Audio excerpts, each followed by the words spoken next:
Frankenstein. Introduction. Success. The body was moving. After years of work, here was a human life. I looked at him. How can I describe my feelings? The man was terribly ugly. He had thick black hair and white teeth. But his skin was yellow and dry. His eyes were very pale. He was a monster. If you say the name Frankenstein, people immediately think of a large, ugly monster. A terrible monster that kills people. But the monster in the story does not have a name. Frankenstein is the name of a young scientist. He learns the secret of life and creates a monster from parts of dead bodies. The monster is clever and strong. At first, he looks for love and wants to be kind, but he is also very large and very ugly. When people see him, they fear and hate him. Soon, the monster learns to hate people and he becomes evil. Terrible things happen. Frankenstein has learned how to create life, but will this life destroy him? The story of Frankenstein is known all over the world. A lot of filmmakers have taken ideas from the story. Sometimes, writers have changed the story, making it even more frightening, but the scientist and his terrible creation are always at the center of the story. Frankenstein is probably the most famous horror story in the world. The book was the work of a young woman called Mary Shelley. She wrote it in the summer of 1816, when she was only 19 years old. Mary Shelley was born in 1797. Her parents were both famous writers and thinkers. Her mother, Mary Wollstonecraft, died when she was a baby. She wrote an important book about the position of women. Mary's father, William Godwin, believed that people are not bad. They become bad because bad things happen to them. If people learn about evil, they become evil. Mary's father was her teacher, and she agreed with a lot of his ideas. At that time, people were also learning a lot of new things about science. They were, for example, discovering something very important called electricity. Perhaps this was the secret of life. Mary Shelley read and talked about these new ideas with her father and her friends. In May 1814, Mary met Percy Bysshe Shelley. Shelley later became a popular English writer, and his poems are very famous. He and Mary fell in love, and 2 months later, Mary left England with him. They traveled around Europe together. When Shelley's first wife died in December 1816, he married Mary.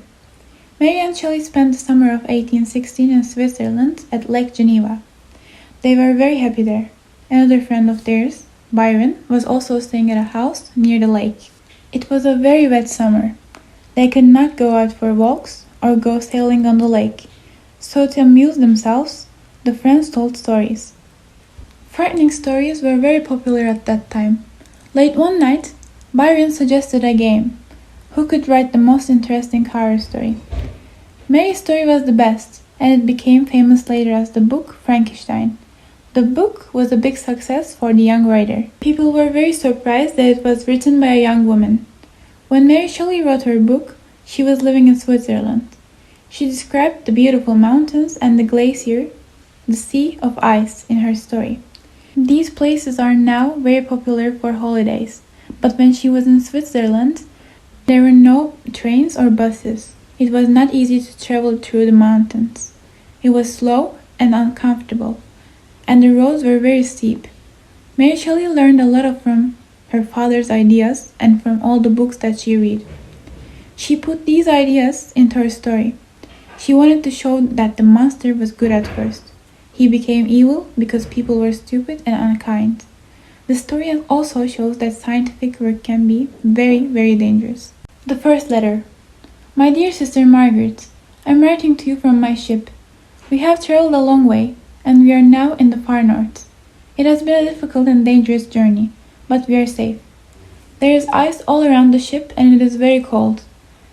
We are waiting for an improvement in the weather before we continue. I have something interesting to tell you. A few days ago, we found a man in the sea. He was traveling across the ice, but his dogs died. He was alone. We were hundreds of miles from land, so we were very surprised. Where are you going? He asked. He was from a foreign country, but he spoke in English. I told him about our journey to the North Pole. The man climbed onto the ship. He was half dead with cold and tiredness. He was thin and ill. and could not say very much. We took him to the kitchen so he could warm himself. The poor man was completely frozen. We gave him dry, warm clothes. Then he ate some soup and slept. Now our strange visitor feels better. He's a very interesting man, but he is very unhappy. He wants to come to the North Pole with us. He often looks out into the water. He is looking for something or somebody. I do not know who he is, but I can see that he has suffered terribly. His eyes are sad and sometimes he seems quite crazy. At first, I did not want to ask him too many questions. He seemed very nervous. Then, when he was not so hungry and cold, we had some interesting conversations. I started to like the man and I wanted to be his friend. He has a quick and intelligent mind. I told him a little about myself. He knows now that I left England on my travels 6 years ago. And here I am, looking for the North Pole. I will not return home until I succeed. You have hope, he said to me. You have no reason to be unhappy. But I have lost everything and I cannot start life again. He looked extremely sad as he said this. Then he was silent and went to bed. Yesterday, the man promised to tell me about his life. My story is very strange, sad and frightening, but perhaps people will learn something from it, he said. I have decided to write it all down, in his own words. When I have done that, I will send it to you. I know it will be very strange, Margaret, but I think it will also be very interesting. I will write to you again soon. Your loving brother, Robert Walton. Chapter 1. Young Frankenstein. My name is Victor Frankenstein. I come from Geneva in Switzerland, and my family is one of the most important in that country. When I was very young, my parents traveled a lot. I was their only child, and they took me with them. My parents were kind and they loved me very much. My earliest memories are happy ones. When I was about 5 years old, we stayed for a week at Lake Como in Italy. My mother was a kind woman and visited a poor family on a farm. They had 5 children. Poor had dark hair like the man and his wife, but the other child, a girl, had fair hair and looked quite different. The farmer's wife told my mother the child's history. The girl's name was Elizabeth Lavenza, and she was the daughter of a rich man from Milan. Her mother died when she was born. Elizabeth's father died too, trying to free his country from a bad government. He lost everything, his house and his money. It was all taken away. His child was left with this family. My mother wanted to have another child very much, and she wanted a daughter. When she saw Elizabeth, she loved her immediately. She wanted to bring Elizabeth up as her own child. She talked to the farmer and his wife about her idea. The farmer and his wife loved the girl, but they agreed. They were not rich. They wanted Elizabeth to have a good life, so they agreed that the child could live with us. Everyone loved Elizabeth. She and I were brought up together, and she was like a sister to me. We were good friends and never fought. The differences between us brought us closer together. Elizabeth was calm and happy. She enjoyed reading poems, and she loved the mountains around our home in Switzerland. I was interested in facts. I wanted to discover everything about the world around me. The world, to me, was full of secrets, and I wanted to find answers to them. My parents then had another son, Ernest. He was 7 years younger than me. Later, another brother was born. His name was William. We stopped traveling and moved to Geneva. We also had a country house at Belrive, on the eastern side of the lake. Belrive was away from the city, and we enjoyed a quiet life there. We spent more and more time at the country house. I became close friends with a boy called Henry Clerval. He was the son of a businessman from Geneva. He was a very clever boy and he read a lot of adventure stories. I was extremely happy as a child. My parents were always kind to us. They did not have many rules and we always enjoyed ourselves. We could do what we liked. Life was amusing and fun. But my mind was full of questions. I wanted to learn, not to play children's games. I read a lot of books on science.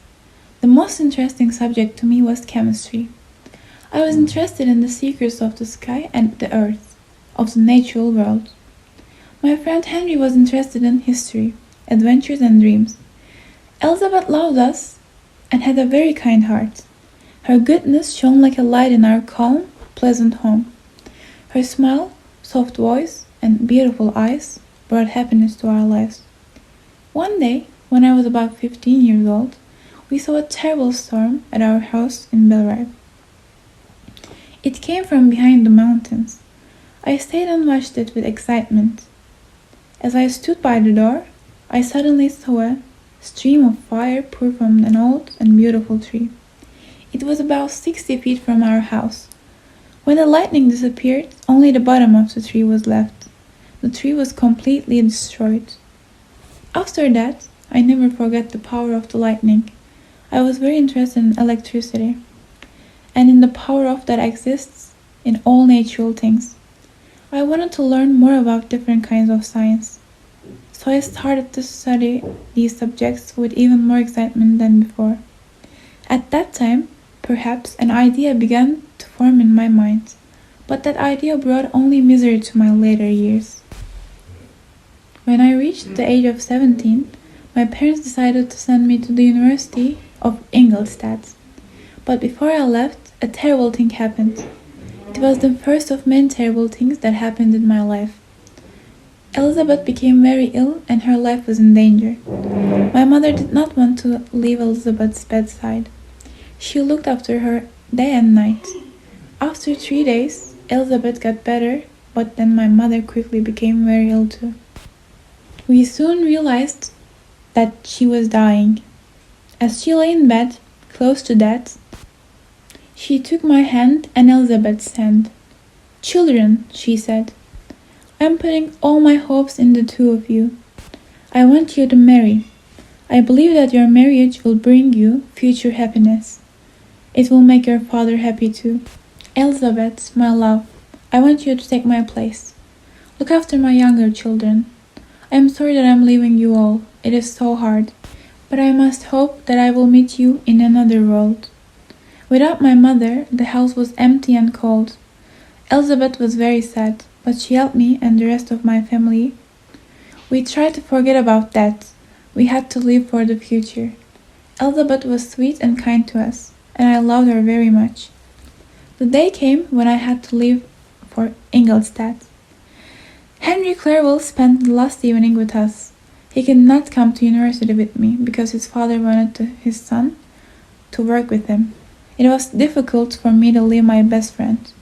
We did not want to say goodbye. But in the morning, they were all there. My father, Henry, and Elizabeth. They watched me leave, and I promised to write. I arrived at Ingolstadt and started studying. I was good at science and decided to give all my time to it. On my first day, my new teacher, Mr. Waltman, told me to forget everything that I already knew. "If you want to become a real scientist," he said, "you must learn all the sciences. But I want to teach you chemistry. That is an area of science that is growing. We are discovering new things all the time. So it is a very important subject."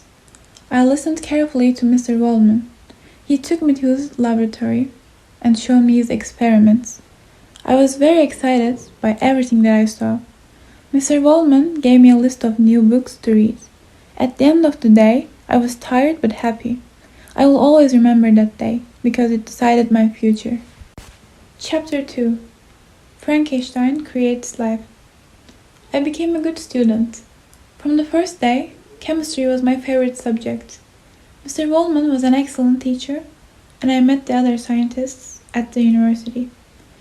I worked on experiments in the laboratory all the time. Sometimes I stayed there all night until the stars disappeared from the sky.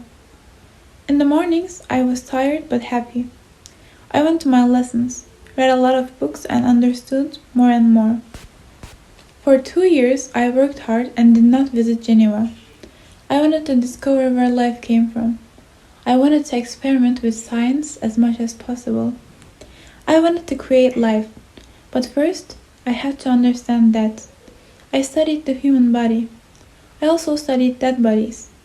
I was very interested in the change from life to death. I saw how a body changes. I learned how bodies are made. And what was the result of all of my experiments? I discovered the secret of life. I learned how to create life. I was very surprised and extremely happy.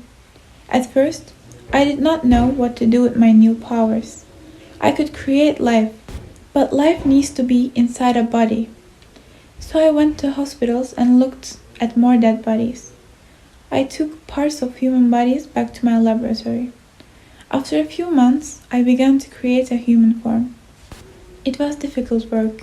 I decided to make the person very large and tall. It was easier to work on a large body. I worked in secret in my laboratory at the top of the house. The summer months passed. The weather was beautiful, but I never went outside. I was too busy. I did not want to stop my work for anything.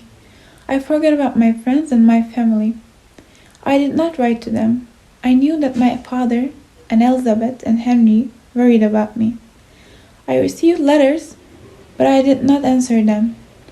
I thought only about my experiments. Autumn came. My work was nearly finished, but my health was not good. I could not eat or sleep. I did not talk to anyone. Every night I felt ill and very nervous. I was afraid, but I could not stop. One cold night in November, I saw the first result of my hard work. The body of the man in front of me had no life in it. It was 1 o'clock in the morning, and rain was falling outside. Nervously, I used my tools to create life inside the body. Then I saw his yellow eyes open. He breathed and moved his arms and legs. Success! The body was moving. After years of work, here was a human life. I looked at him. How can I describe my feelings? The man was terribly ugly. He had thick black hair and white teeth, but his skin was yellow and dry. His eyes were very pale. He was a monster.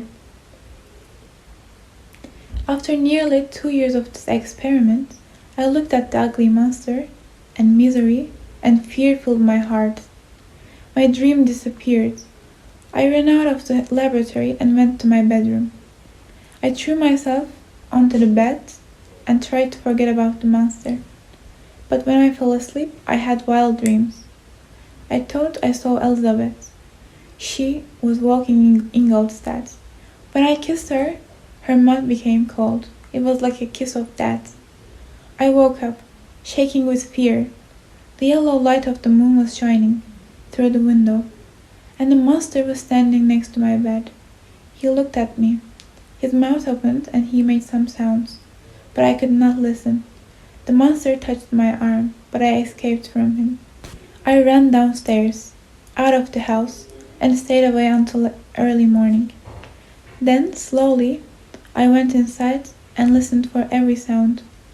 I did not ever want to see him again. I felt fear and misery, but I was also very sad. My dream was dead, and my hopes were destroyed. At 6 o'clock, I went outside again for a walk. The sky was black and it was raining heavily. I was afraid to go back to my room, so I continued walking. Got better and better. I came to a hotel and waited outside for a few minutes. Then I saw Henry Clerval. "My dear Frankenstein," he cried, "I'm so glad to see you. I have just come from Geneva. At last, my father has given me permission to study at the university here." For the first time in many months, I felt happy and calm. I welcomed my friend happily. I took his hand. In a few minutes, I forgot all my misery. We walked towards the university together. "I am very pleased to see you, Henry," I said. "Tell me about my family. How are my father and brothers, and Elizabeth?" "Very well and very happy, but they are worried because you do not write to them." Henry stopped and looked at my face. "My dear Victor," he continued, "you seem so thin and pale, so ill. You look tired. Have you been awake all night?" "You have guessed right, Henry. I have been very busy with one piece of work. I have not rested enough, but I hope that this work is now finished. I am free." We arrived at the door of my house. I did not want to see the monster. I did not want Henry to see it. So I told Henry to wait at the bottom of the stairs. I went up to my room and I opened the door slowly. I went inside, but it was empty. "The monster has run away," I thought. I could not believe my good luck. My enemy was not there. I went downstairs to get Henry. We went to my room and had breakfast. But I could not sit at the table. I was so happy. I jumped over the chairs and laughed wildly. My dear Victor, Henry cried. What is the matter? Do not laugh like that.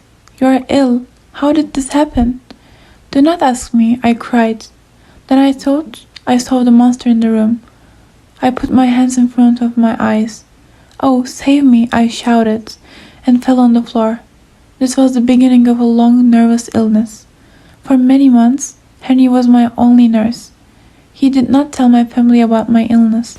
He did not want to worry them. During my illness, I talked about the monster. Henry could not understand me. He believed that I was imagining strange things.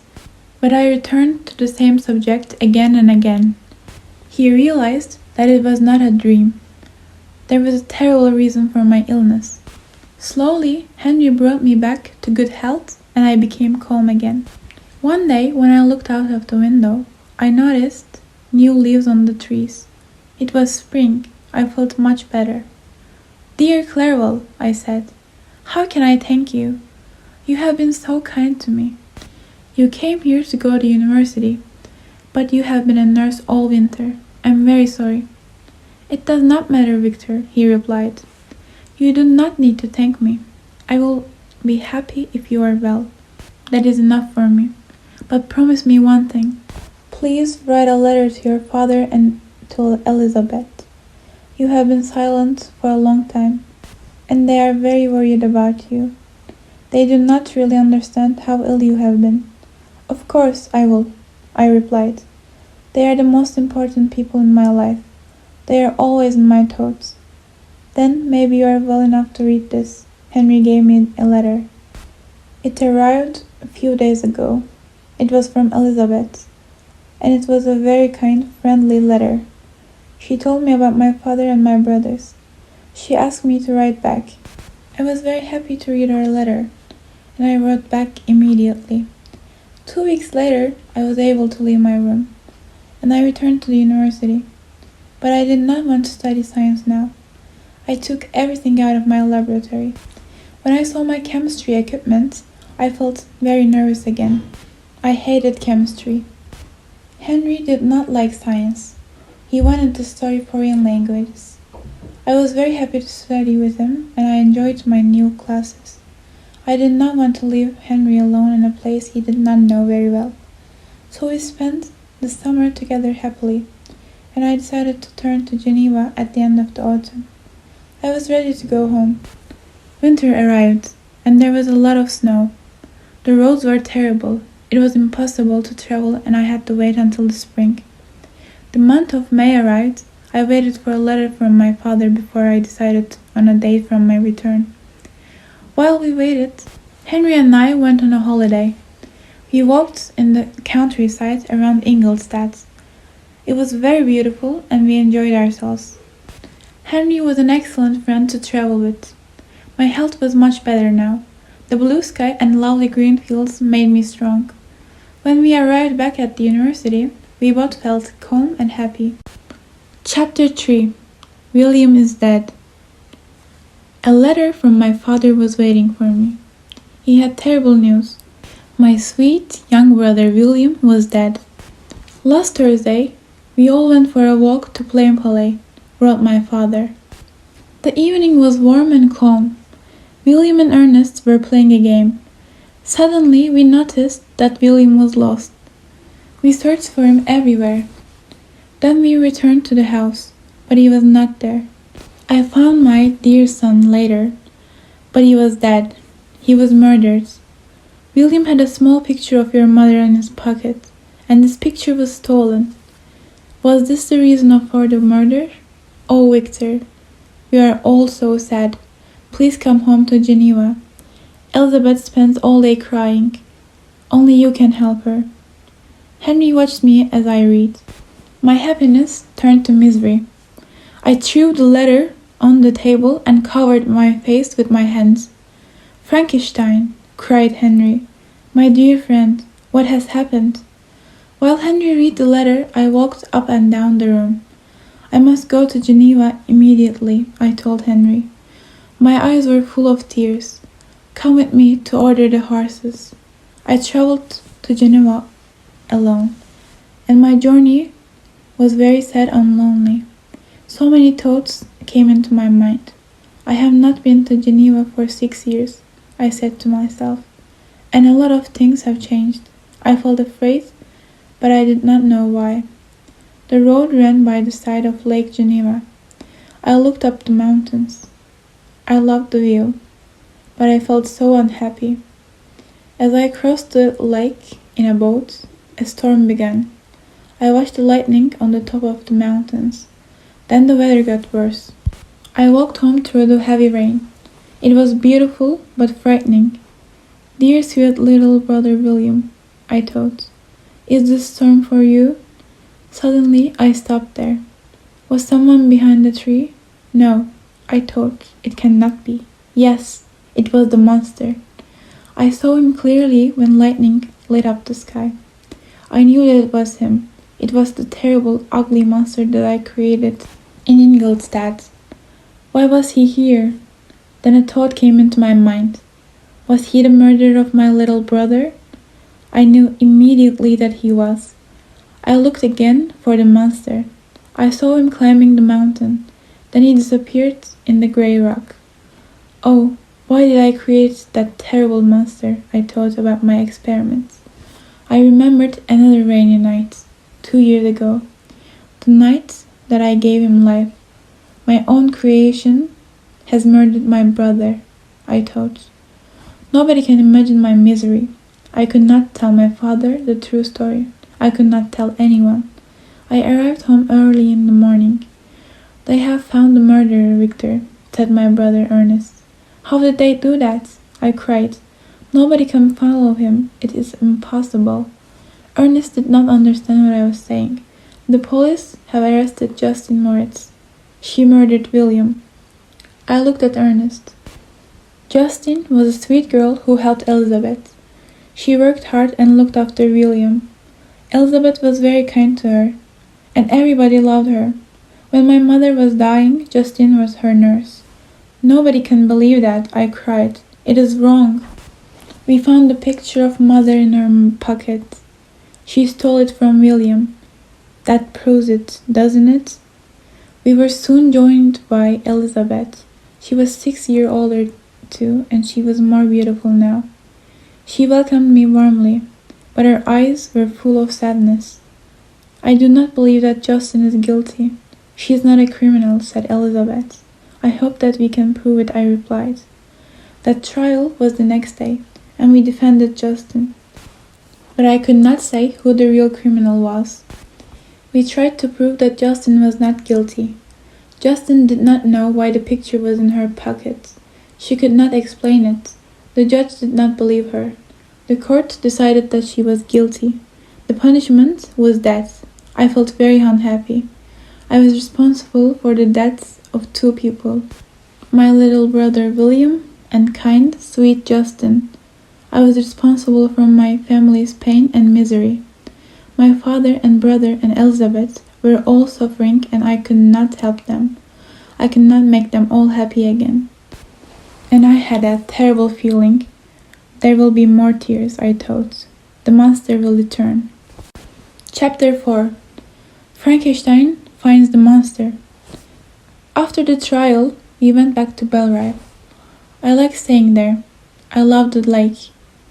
Often, at night, I waited until the rest of the family were asleep and took a boat onto the water. Sometimes I went into the middle of the lake.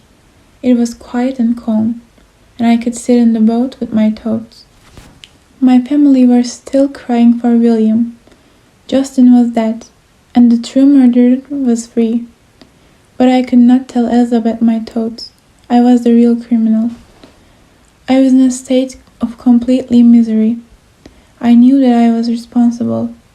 I was guilty because the monster was my creation. I wanted to find him and destroy him. Nearly 2 months after the death of Justin, I decided to leave the house and travel to the mountains. I wanted to go to Chamonix. It was a place that I knew well. I often visited it when I was a boy. I went on a horse for the first part of the journey. It was the middle of August, and the weather was good. I traveled through the valley. The high mountains around me were wonderful.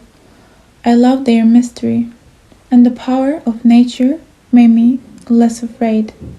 I crossed the river Arve and arrived in the valley of Chamonix. It was beautiful. There was snow on the tops of the mountains, and between the trees there were small, pretty houses. In the evening, I came to the village. Tired after my journey, I fell asleep immediately. The next day, I decided to climb to the top of one of the mountainwards. The path was difficult and dangerous. It was raining and the sky was dark. When I arrived at the top, it was nearly midday. I sat on a rock and looked down. Below was the great glacier, like a sea of ice. Soon the clouds disappeared and I climbed down onto the glacier. I spent 2 hours crossing it. Then I stood and looked at the mountains of Mont Blanc and Montagnards. The sun came out above the clouds. The ice shone brightly. Suddenly I saw a man on the ice. He was quite far away, but he was coming quickly towards me. The man took long steps across the ice. Then I realized who it was. It was the monster. I was angry and I was frightened. I wanted to fight him. I wanted to kill him. "Go away, you terrible monster," I screamed. "Or stay and die. I want to destroy you, but I cannot bring back the 2 people that you have killed." "Everybody hates me, and you hate me too," replied the monster. "But you created me. You are responsible for me. You made me. But now you want to destroy me. You do not know my misery. How can you play with life like this? Please listen to me and help me. Do what I ask. Then I will leave you and be good. I will never see you again. I will not make any trouble for you, and I will not hurt anyone again. If you refuse, I will kill all your friends.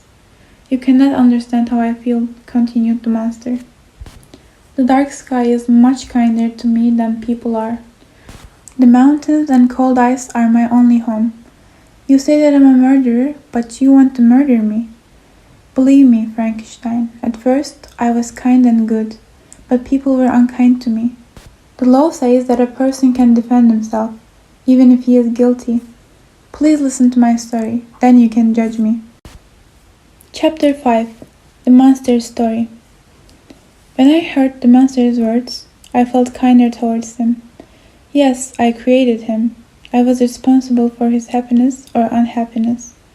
I decided that I must listen to his story. He went across the ice and I followed him. It started raining again. We sat down by a fire in a small hut on the mountain. The monster began to speak. "At first, I was alone and I was hungry. I took some clothes from your house, but I was cold. I do not remember very much, but I remember the forest near Ingolstadt. I quickly learned how to live there. I ate leaves and fruit, and I drank from the river. I was not quite human, so I did not need good food. I did not know who I was. I did not know where I came from, but learned about life. I enjoyed the song of the birds. My eyes saw light and dark, the sun in the day and the moon at night. Sometimes I searched for food all day. I did not know how to make a fire. I could not get warm. One day I saw a little hut on a hill. The door was open, so I went inside. An old man sat by the fire. He turned when he heard a noise. He looked at me and screamed. Then he ran outside, across the fields, as quickly as he could. There was some bread, milk and cheese on the table. It was the man's breakfast. I was very hungry and I ate it quickly. I liked the hut because it was dry and warm. I fell asleep on the floor. Later, I continued walking across the fields. Evening came and I arrived in a village. It seemed so wonderful. I looked at the houses and other buildings. Vegetables grew in the gardens. I went into a farmhouse. The people in there looked at me and screamed. Everyone in the village became angry. Children ran away, but men attacked me with stones. I escaped to the fields. I was frightened and unhappy. I found another small hut, and I went inside. I could not stand up inside it, but I slept on the floor. I was happy to find a dry place. There I could escape from the bad weather, and I could escape from the cruel world of people. I stayed in my hut. Nobody saw me there. I cleaned it and covered the holes in the walls with wood and stones. Near the hut was a pool of water. I found a cup to drink from. I had to steal food, but I was safe. At the side of the hut was a small house. I watched the people who lived there. Later, I learned their names. There was an old man, Mr. de Lacy, and his son, Felix, and daughter, Agatha. I listened to their voices. Slowly, I learned some words and began to understand their language. I found it easy to copy the sounds. At first, I only learned words like sister, brother, bread, and wood. Later, I could speak and understand more and more. I enjoyed my simple life living next to the Lacys. The Lacys came from a good family in France, but now they were quite poor. They grew vegetables in the garden, but they were often hungry. They only had a little money for milk and bread, so I did not steal any from them. I ate what I could find in the forest. Agatha was a sweet, kind young woman, and I wanted to be her friend. I thought she was beautiful and good. She made me happy. I watched Felix go into the forest every morning. He stayed there all day. When he returned, he was carrying wood for the fire. He worked very hard, so I decided to help them. At night, I went into the forest and cut wood for the family fire. I left piles of wood outside the door of the house. They were very pleased, and I enjoyed helping them. Now, Felix had more time for work in his garden or repairs to the house. I watched Felix working, and then I did some of his work at night. They never saw me. They did not know who was helping them, but they were always grateful. I watched the Lacy family and learned a lot from their love and their kindness. They were beautiful and polite. Mr. de Lacy went for walks with his son. Agatha often sang to her father. Their lives were simple and good, but I saw my face in a pool of water. They could not love me or be kind to me.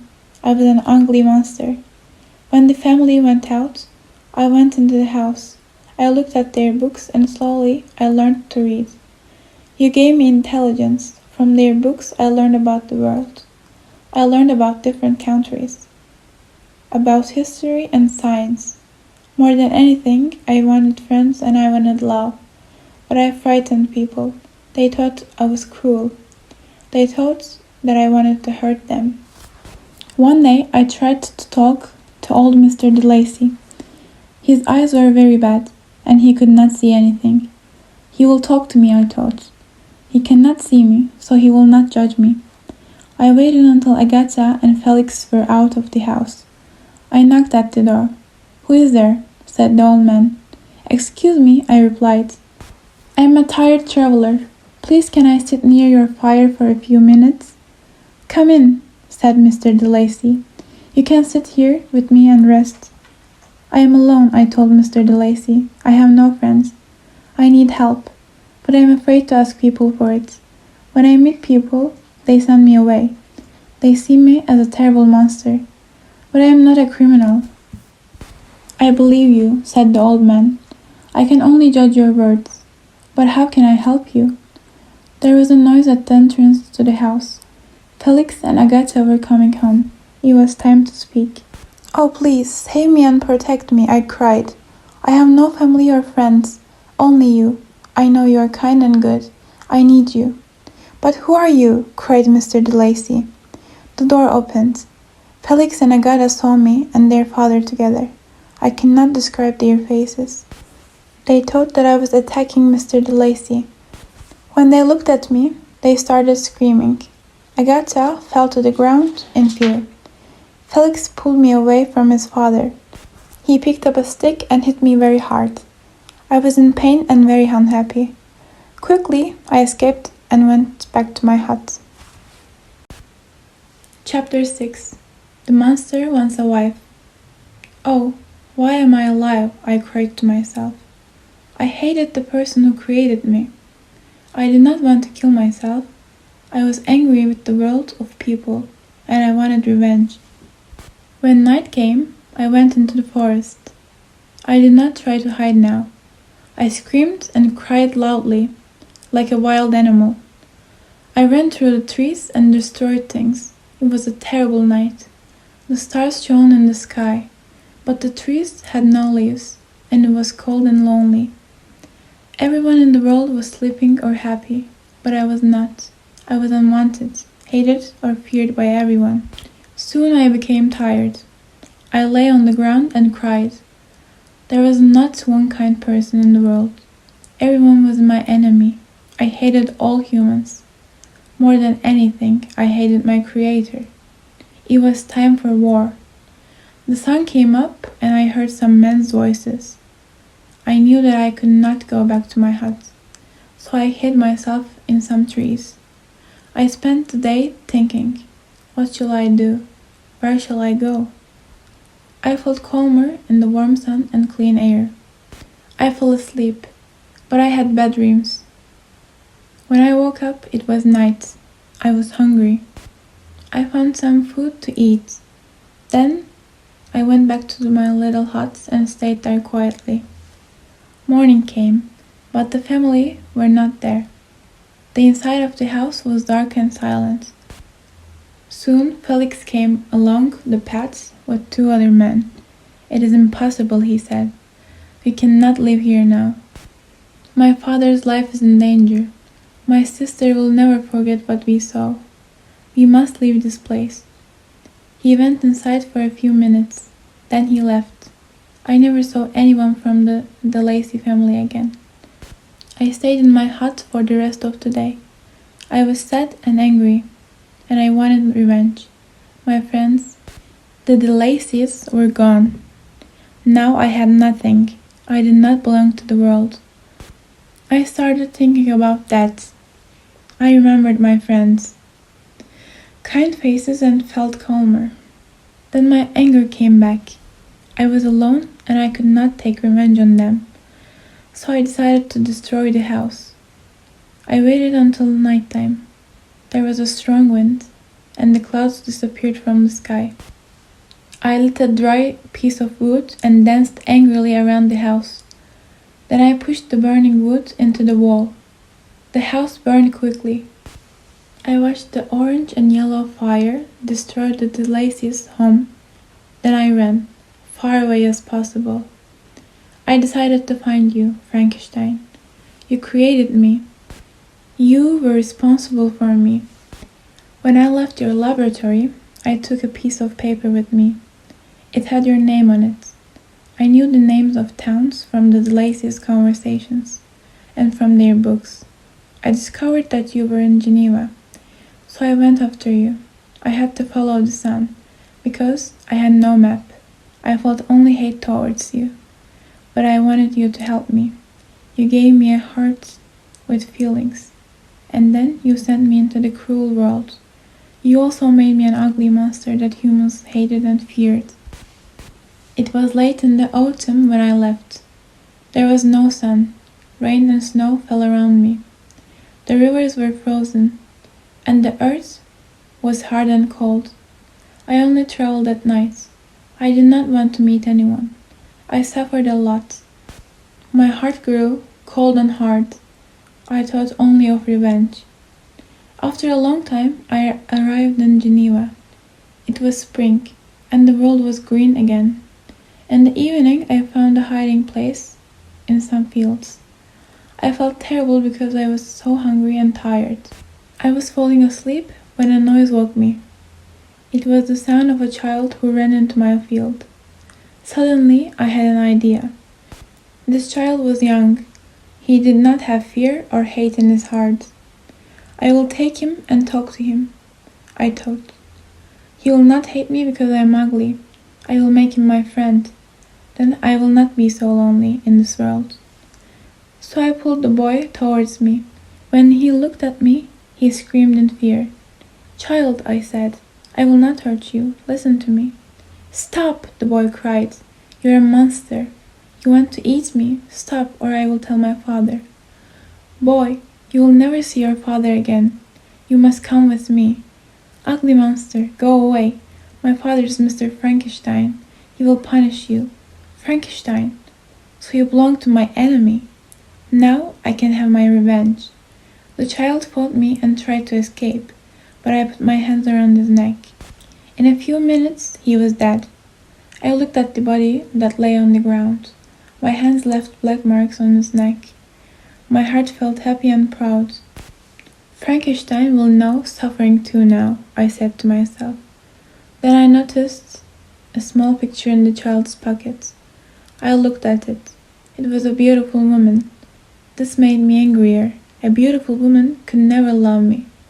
I took the picture and walked to a hut in the fields. I wanted somewhere to hide. In the hut, a young woman was sleeping. I watched her. She must not wake up and see me. Then I had an idea. I put the small picture in the pocket of her dress. "They will think that she is the murderer," I thought. Then I ran away as fast as I could. "So, Frankenstein," the monster said, "that is my story. I came to these mountains hoping to find you. You must not go until you have promised me something. I am alone. My life is misery, and humans will never be my friend. So I want you to create another monster. I want a wife." The monster finished speaking. He looked at me carefully, waiting for my reply. I was very surprised. I did not know what to say. Then he continued. "You must create a female for me, as ugly and terrible as I am. I will be able to live with her and have a friend. Only you can do this. Then I will not be lonely and unhappy. You are responsible for me, and you cannot refuse." "I do refuse," I shouted. "Shall I create another monster like you? Then 2 evil monsters will live in the world. Go away. You can do what you want to me. I will never agree." "You are wrong," answered the monster, "and I will explain.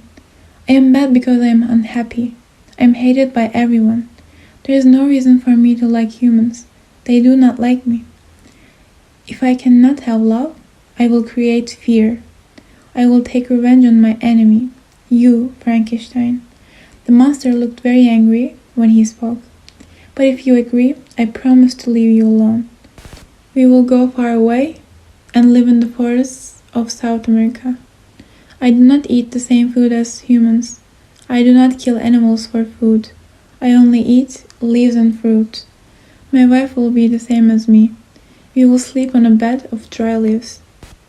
We will live quietly, and you will never see us again." I listened to the monster's words. I understood him better now. I was not so angry and afraid. Perhaps he was right. The monster showed that he had deep feelings. I, his creator, had the power to give him happiness. "Do you promise that you will never return to Europe? Do you promise that you will never hurt anyone again?" I asked. "Yes," cried the monster, "I promise." "Then I agree to your request. Go and start work, and I will wait. When she is ready, I will come back to you." With these words, the monster disappeared across the ice. Chapter 7. Frankenstein in England. I left Chamonix and returned to Geneva. I was nervous and frightened. My meeting with the monster was a very unpleasant memory. And now I had to make another monster. What a terrible promise. Days passed. I did not feel brave enough to start my work. I was afraid of the monster's revenge. I could not make a female without more scientific information. I knew that I had to go to England. I needed to visit some scientists there. There I could do some more experiments and start work on the new monster. My health was so much better now. When I was able to forget about my promise, I felt happy. I tried to enjoy myself.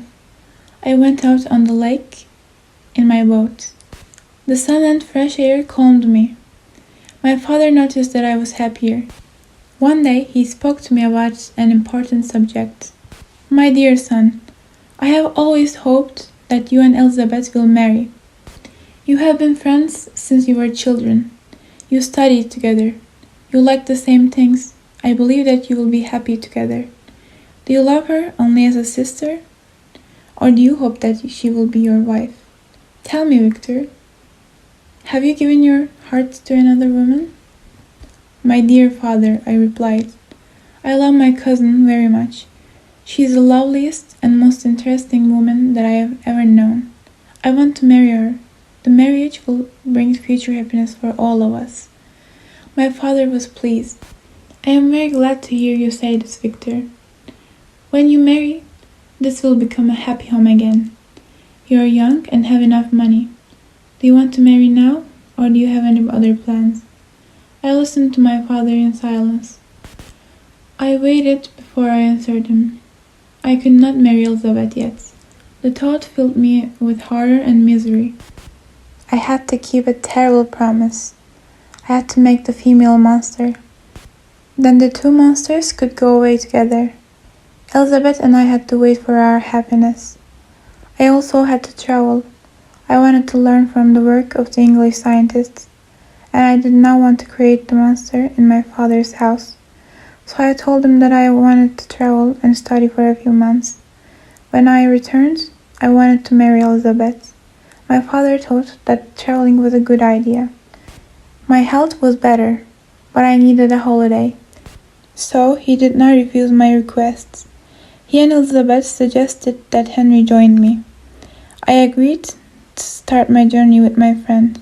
Henry was amusing, and I enjoyed spending time with him. But I wanted to be alone when I started my work. I did not want Henry to meet the monster. Henry and I agreed on our holiday plans. I prepared for my journey. Elizabeth was sad and she worried about me. She wanted me to return quickly. When she said goodbye, there were tears in her eyes. I traveled to Strasbourg and waited there for Henry. After 2 days, he arrived, and we left together. He was happy and amused by everything that he saw, but I had unhappy thoughts and did not notice the beautiful country around me. I thought about the horror of the monster and the work that I had to do. It was impossible to enjoy myself. We traveled along the river Rhine and past beautiful towns and villages. Henry pointed to all the mountains and lakes on the journey. He was excited by everything. My good friend was full of love for life. We traveled through Holland to Rotterdam and took a ship to England. On a clear day in December, I first saw the white coast of Britain. On the way to London, we passed through places that we knew from English history. At last, Henry and I arrived in that famous city. We decided to stay in London for a few months. It was a wonderful, interesting place. Henry wanted to learn as much as he could. I wanted to talk to the scientists who worked there. I wanted to enjoy our visits, but one thing was always in my mind: my promise to the monster. I tried to hide my misery from my friend as much as possible. I did not want him to worry about me. I often refused to go out with him. I told him that I was busy. I had to be alone. I began to collect the things that I needed for the monster. I hated thinking about the job. I hated every minute that I spent on it. But I had to continue. After a few months in London, we were invited to visit Scotland. We both wanted to go, but I did not want to meet a lot of people. I wanted to leave the city and see mountains and lakes. It was now February. We decided to make a journey through England and to arrive in Scotland at the end of July. I took my chemistry equipment and the things that I needed. I decided to find a quiet place in the north of Scotland. I could finish my work there.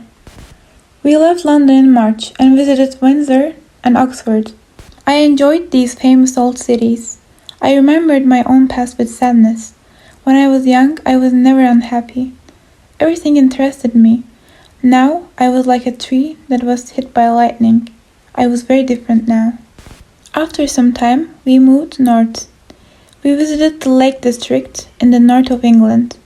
It was wonderful, like our own country, with its beautiful mountains and lakes. I would like to spend my life here and forget Switzerland, cried Henry. But I remembered my promise. I felt nervous because the monster was waiting. He will be angry, I thought, if his wife is not ready soon. I lived in fear. The monster knew where my family lived. He could kill them at any time. When we arrived in Scotland, we visited Edinburgh for a week. Our friend lived in the city of Perth. He was waiting for us to arrive. But I did not want to laugh and talk with other people. I wanted to continue with Henry. Please enjoy yourself, Henry, I said. I would like to be alone. I will be happier when I return. Henry sadly agreed, and I promised to write to him often. I went to the north of Scotland. I wanted to be as far away as I could from people. I felt sure that the monster was following me. When the female is ready, he will visit me, I thought. I found a small island in Orkneys. This was a good place to create my terrible monster. The island was like a large rock with a few huts on it. Nothing grew there. It was not pleasant or friendly. I had to get food from a larger island, 5 miles away. I stayed in one of the huts. It had 2 rooms, and one of them became my laboratory. In the mornings, I worked. In the evenings, I walked on the stony beach. It was a cold, lonely place. My work became more and more difficult. My heart felt sick when I looked at the equipment and the body parts for the female monster. But soon, I hoped to finish my job and leave that terrible, lonely island. Chapter 8. Another Murder. I sat in my laboratory one evening. The moon was shining over the sea, but I did not have enough light for my work. I thought about my life and my work. My brother was murdered by my own creation. The monster murdered my brother, and now I was creating another monster. Will she be worse than her husband? I thought. Will she enjoy being cruel? Will they go away to the forests of South America? He has promised. But what will happen if the female refuses? What will he do if she does not love him? Will she hate the monster because he is ugly? Will she prefer a handsome man and leave him? What will he do then, when he is unhappy again? Or will the monster want to have children? Imagine a family of monsters. I cannot be responsible for that danger in the world. How can I create this female monster? I asked myself. It is a crazy, terrible thing to do. I cannot do it. The world will never forgive me. I was shaking with fear. I looked up. By the light of the moon, I saw the monster. He was standing by the window with a terrible smile on his face. Yes, he was following me. He was waiting in the forests, hiding in the mountains and sleeping in fields. He was watching me. He was there for his female. I looked at him. His face was evil and cruel. I thought about my promise. I knew that I could not create another monster like him. I destroyed the body on the table. The monster saw me destroying his future happiness. With an angry scream, he disappeared from the window. I left the room and locked the door. In my bedroom, I was alone with my thoughts. I was very frightened. Many hours passed. I stayed near the window and looked out at the sea. It was a calm night. The quiet moon looked down on the water. I saw some boats, but everything was silent. Suddenly, I heard a boat arrive at the beach. Someone was walking towards my hut. I knew that it was the monster. Nobody could help me. It was like a terrible dream. I could not move. Soon I heard the monster's steps outside. He opened the door and came in. You have destroyed the work which you began. Why did you do that? Are you going to break your promise? I have waited for a long time. I left Switzerland with you. I followed you through the hills and mountains and fields of England and Scotland. Do you think that it was an easy journey? I have been very tired and hungry and cold. Why are you destroying all my hopes? Go away. Yes, I'm breaking my promise. I will never create another monster like you, I replied. Remember that I have power, said the monster. You believe that you're unhappy now, but I can bring you more misery. Then you will not want to live. You created me, but I have power too. Do what I tell you.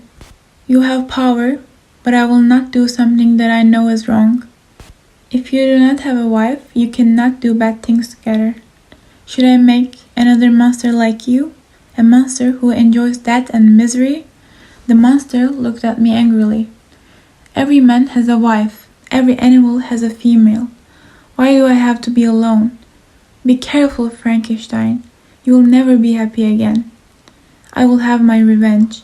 You can destroy my dreams and hopes, but revenge will be more important to me than light or food. I will die, but first you will be sorry.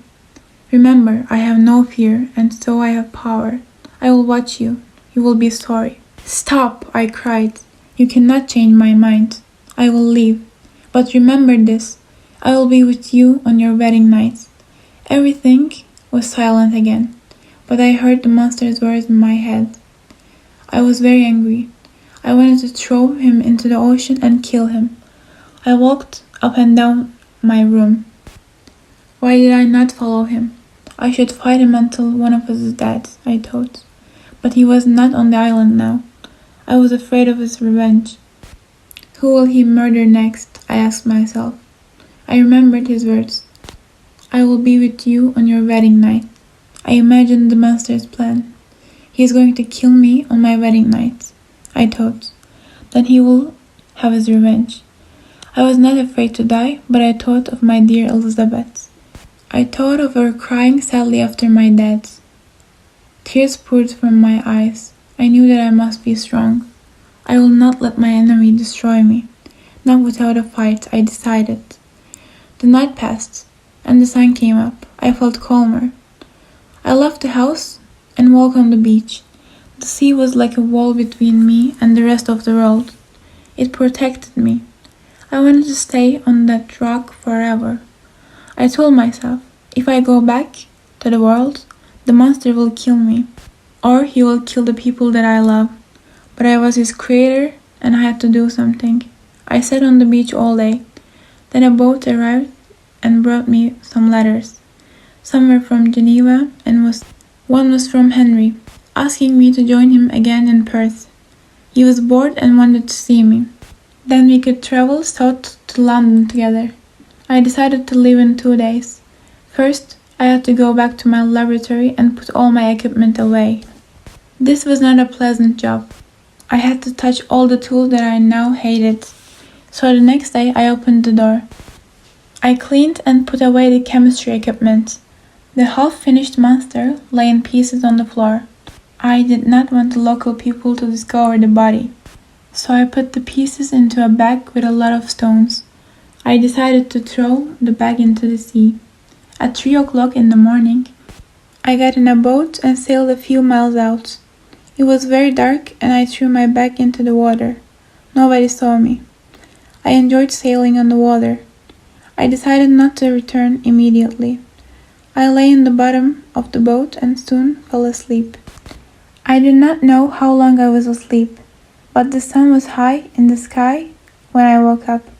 The wind was in the northeast. It was far away from the island, but I did not know which way to sail the boat. I was lost on the water and I was very thirsty. I imagined my death at sea. I thought of the unhappiness of Elizabeth, of my father, and of Henry. Monster, I cried, you will have your revenge. The boat continued to move for a few more hours. I was very tired and frightened. I did not know where I was going. Suddenly, I saw some land. I cried with happiness. When I came nearer to the coast, I saw some ships. There was a town near the beach. I was tired and dirty and untidy, but I had money with me. I could buy some food and drink. I arrived at the coast and got out of my small boat. A crowd of people were waiting for me. I spoke to them in English. Good friends, I asked. Please can you tell me where I am? What is the name of this town? You will know that very soon, replied a man with a deep voice, but you will not like it here. You will not sleep in a hotel tonight. I can tell you that. "Why are you so rude?" I asked. "We do not like criminals in Ireland," said the man. More people arrived. They looked at me strangely. "You must come to Mr. Curry's," said another man. "Who is Mr. Curry?" I asked. "A man was found dead here last night. I am arresting you," the man said, "for murder." Chapter 9. Frankenstein in Prison. I was taken immediately to see Mr. Curran, the local judge. He was a kind old man, but he looked at me seriously. He told some men to come into the room. He asked one of them to describe what happened last night. I was on my boat with my son, catching fish. It was very windy, and so we returned to the coast. We walked along the beach. Then we saw the body of a man on the ground, dead. He was a handsome young man of about 25 years old. There was no sign of a fight, but there were black marks around his neck. The killer was very strong. I listened nervously. The monster. I had to sit down because I was shaking with fear. Then we saw a boat. I hear was only one man in it. He was not far from the coast, the man said. He looked at me strangely. The judge asked some other people to tell their story. They all saw a man in a boat, but I was still on the island at that time. Mr. Curran took me into a room where the body lay. How can I describe the horror that I felt? I saw my dear friend Henry Clerval lying dead in front of me.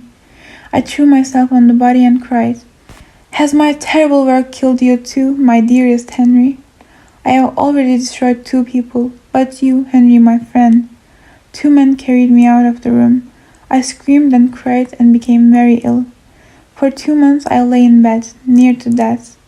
During my illness, I had terrible dreams and talked like a crazy person. I asked people to help me destroy the monster. I was said the murderer of Justin, William, and Henry. I thought that I could feel the monster's fingers on my neck. I screamed loudly. I felt great fear and sadness. I hope that I will die, I thought. When I woke up, I was in a dark room in prison. I looked around and saw bars on the window. Then I remembered everything. It was not a dream. It was real horror and pain. I could not do anything or go anywhere. I had to stay in the prison, waiting for the trial. Mr. Curran came to see me. He was interested in me and wanted to help me. "Are you comfortable? Is there anything that I can do for you?" he asked. "Thank you, but there is nothing in the world that can help me," I replied. "I know that you are far from home.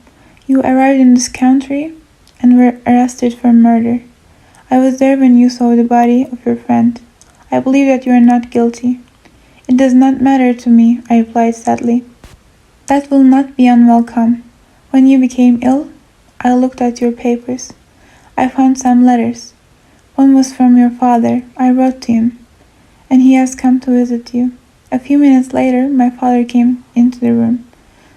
I was very pleased to see him and held up my hand to him. "You are safe, Father, and Elizabeth and Ernest?" My father calmed me. "The family are well," he told me. "A prison is not a happy place, my son." And poor Clerval, the name of my friend, brought tears to my eyes. I was still quite ill and weak, but my father looked after me and I slowly got better. He believed that my illness was an illness of the mind. I did not explain or tell him about the monster. I was always silent about that. People will think I'm crazy, I thought. But the story was too frightening to tell. I stayed in prison for 3 months. Then we went to the court for the trial. At the trial, the judge believed my story. I was on Orkney Islands when Henry's body was found. This proved that I was not guilty. I was free to leave prison at last. Chapter 10. Back in Switzerland. My father and I started our journey home to Switzerland. When we arrived in Paris, I was very tired. I needed to rest before we continued. I did not want to meet people or talk to anybody. My father could not understand that. "Justin was not guilty of murder," I said to him, "but she died. I murdered her. William, Justin, and Henry, they all died because of me." "My dear son," replied my father with surprise, Please do not talk like this. You're imagining all these terrible things. No, father, I'm not crazy, it is true. They were not guilty, but my work has killed them. My father thought that I was still not well. He changed the subjects of our conversation. He never spoke about Ireland again, or about what happened there. As time passed, I felt calmer. I hated myself, and was sorry for everything. But I did not talk about my crimes again. I stayed calm and silent. A few days before we left Paris, a letter arrived. It was from Elizabeth.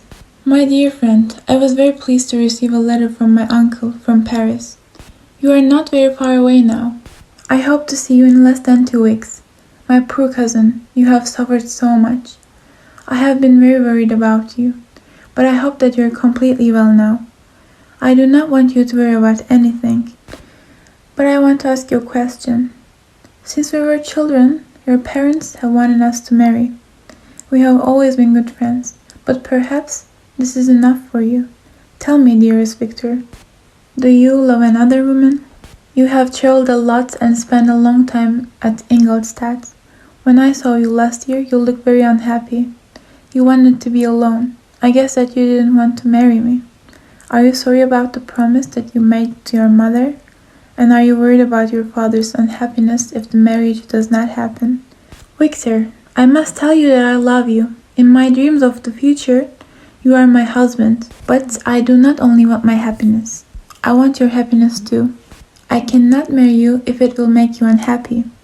You must be free to choose. If you are happy, I will not be lonely or sad. Do not answer this letter if it is painful. My uncle will send me news from your health, and we will meet soon. I hope that you will have a smile on your face. Then I will not need any other happiness. Elizabeth Lavenza. I read the letter. Then I remembered the monster's words. I will be with you on your wedding night. He wanted to take away my only hope of happiness. He planned to kill me. There will be a fight between us, I thought. If the monster wins, I will be dead. He will have no more power over me. But if I destroy him, I will be free at last. Then I can be happy with Elizabeth. Sweet, lovely Elizabeth. I read the letter again and again. I dreamed of love. I decided that we must marry very soon. If I wait, the monster will take revenge in another way, I thought. I wrote a letter to Elizabeth.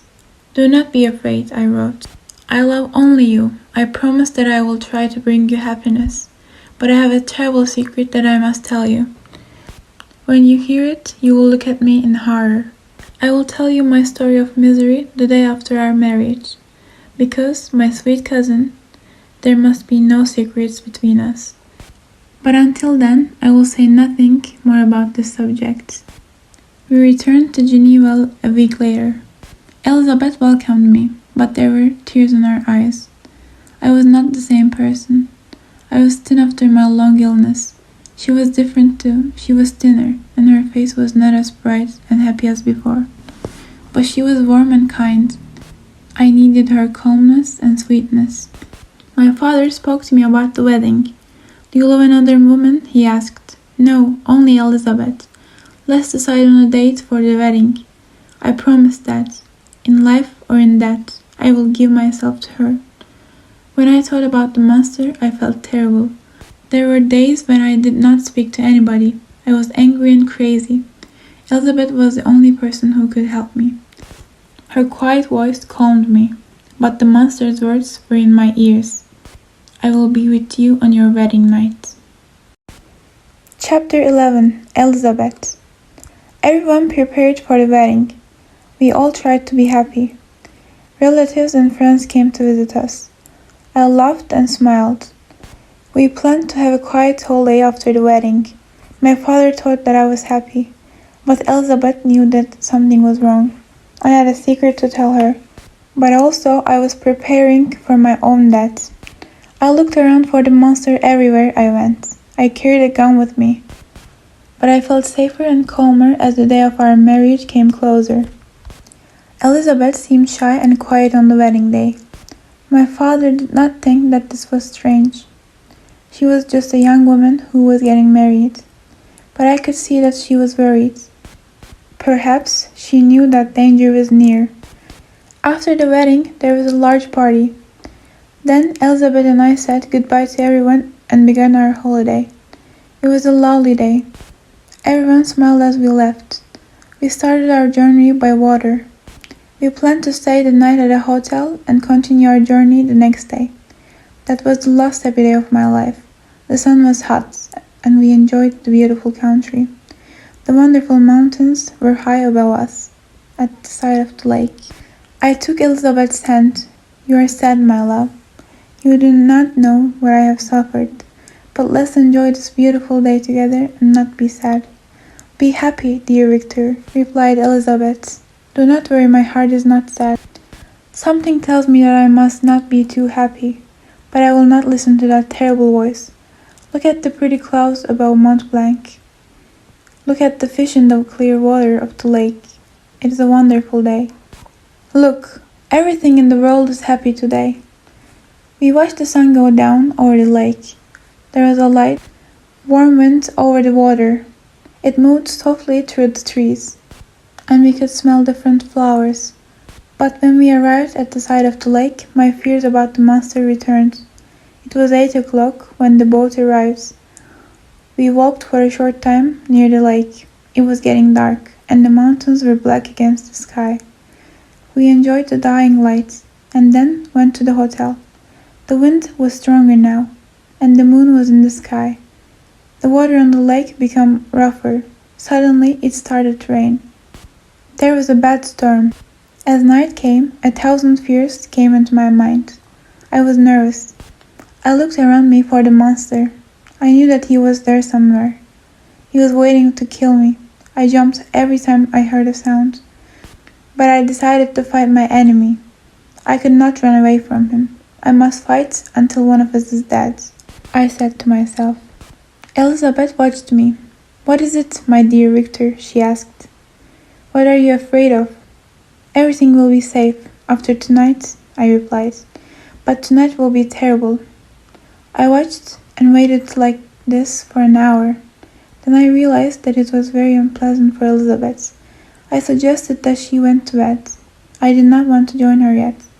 I wanted to find out where the monster was hiding. Elizabeth left me and went to the bedroom. I walked up and down the hotel. I looked for the monster everywhere, but I could not find him.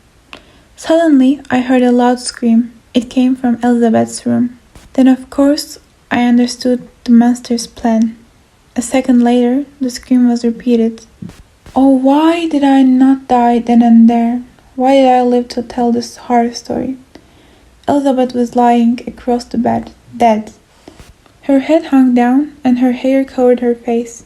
She was murdered on her wedding night. I fell to the floor. For a few minutes I could remember nothing. When I opened my eyes, people from the hotel were standing around me. There was horror in their eyes. I ran back to the bed where Elizabeth lay. Somebody had moved her body, and she seemed to be asleep. I held her in my arms and kissed her, but her skin was cold and she was not breathing. The marks of the monster's evil hands were on her neck. I looked up for a minute. The window was open, and the yellow light of the moon shone into the room. Then I saw him. He stood outside with a terrible, ugly smile on his face. He seemed to laugh as he pointed towards Elizabeth's body. I ran to the window and pulled out my gun. I shot at him, but he moved quickly and escaped. He ran away very fast and jumped into the lake. When they heard the sound of the gun, a large group of people came into the room. I pointed outside and everybody came with me to the lake. We followed the monster's path, but he was gone. After a few hours, we returned. People searched around the lake, but they found nothing. Nobody saw the monster. They believed that I was imagining him. We searched the forest next, but I became weak and ill. Some people had to carry me back to the hotel. I was put on a bed. I looked around the room, but I could not think clearly about anything. I was too unhappy. After a short time, I got up. I went to the room where Elizabeth lay. Women were standing by the bed, crying. I started to cry too. I was responsible for the deaths of William, Justin, Henry, and now Elizabeth, my wife, for only a few hours. But were my father and brother safe? Perhaps the monster planned to kill them too. This idea made me scream with fear. I decided to return to Geneva as fast as possible. I could not get any horses that night, so I had to travel across the lake. There was still a storm, and the rain was heavy. 2 men sailed the boat for me. I felt too sick to do it myself. My arms were not strong enough. I rested my head in my hands. Just yesterday, Elizabeth and I were on this lake together. Now she was dead. Her life was a memory. Tears poured down my face. All my future happiness was gone, stolen by the monster. A monster that I created. Nobody has ever been as unhappy as me in the history of the world. I arrived in Geneva. My father and brother Ernest were still alive. I had to tell them about Elizabeth. My father heard the news, but it was too terrible for him. I can see him now, an excellent and kind old man. His eyes lost their brightness. His Elizabeth was dead. He could not live with this new horror. He could not get out of his bed, and a few days later he died in my arms. Chapter 12. The End of the Monster. What happened to me? After my father died, I could not do anything. Sometimes I dreamed about my younger days. I was walking in lovely green fields with my friends. Then I woke up, and I was alone. I was in a small, dark room. I thought it was a prison, but it was a hospital. People thought that I was crazy, so I was kept alone in a small room in the hospital for many months. I thought about the monster. He was still free, somewhere in the world. I wanted to find him. I needed my revenge. I went to the police. I know who my wife's murderer is. I know who has destroyed my family, I told them. Do not worry, Mr. Frankenstein, the judge said, in a kind voice. We will try to find the murderer. We will do everything that we can. Please, listen to my story, I said. It is very strange, but it is all true. I then told him about the monster. I told him all the facts in a calm voice. At first, he seemed surprised and interested, then he looked at me in horror. I thought that he did not believe me. I want to help you, he said slowly, after I finished my story. But this monster is stronger and more powerful than a human. We cannot follow him across the glaciers and mountains. It is impossible. And we do not know where he has gone now. The murder happened a few months ago. I am sure that he is near my house, I replied. If he is in the mountains, you can search for him like an animal. But I see that you don't believe me. If we find this monster, then we will arrest him for his crimes, the judge said. But I am afraid that it will be difficult to find him. Then I must look for him alone. I will not rest until I find the monster. I will spend the rest of my life looking for him. You cannot understand my feelings. I created this monster, and he still exists. I must destroy him. My face was red with anger while I spoke. The judge looked at me. He thought that I was crazy. So he spoke to me kindly, like a nurse to a child. I became angrier and ran from his office. I decided to leave Geneva. When I was happy, it was a beautiful place. But now I hated it. I took some money and left. I had to look for the monster. William, Elizabeth, and my father were dead. But I was still alive. I had to continue living to destroy the monster. He knew where I was, but I did not know where he was. One night I heard him. I was outside in the woods when I heard a cruel laugh. He spoke to me. I'm happy, Frankenstein. You are still alive, so I'm happy. I moved towards the sound of his voice, but he disappeared into the dark shadows. So, this is my story. For many months, I have followed the monster. I have been all over Europe. He knows that I'm following him, but I can never catch him. Sometimes he leaves me messages. He writes on stone or on the side of a tree. His messages are cruel. Now it is winter, and it is very cold. I have followed the monster to these glaciers. I have had to look for food under the ice. The monster is going farther and farther north. It is very difficult to travel through the snow and ice. Even with dogs, I hate life now. I prefer to sleep, because in my dreams I see my old friends. One day I arrived in a village. The people, they were talking about the terrible ugly monster. He was carrying guns and frightened everybody. He stole all their food. I was very angry to hear this. The monster has escaped from me again and again. But I must continue my slow journey across the ocean of ice. When I saw your ship, Walton, I wanted to ask for your help. I wanted a boat to continue my journey to the top of the world. I need to find my enemy and destroy him.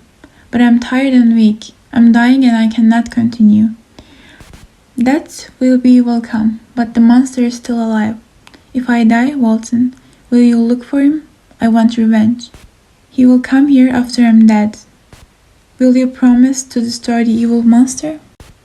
The last letter.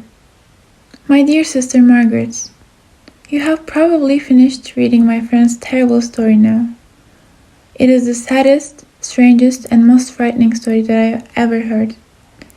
But I must tell you now what happened next. For some time, the ship was in danger in the thick ice. The men on the ship were afraid of dying far away from home. Frankenstein lay very ill in bed.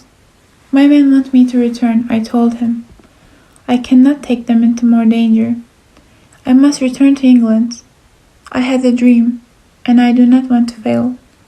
But my men's lives are more important than the North Pole. I will not return with you, he replied. I must stay here and find the monster. He tried to get up, but he was not strong enough. He fell back in his bed and closed his eyes. I sat by the bed and watched him.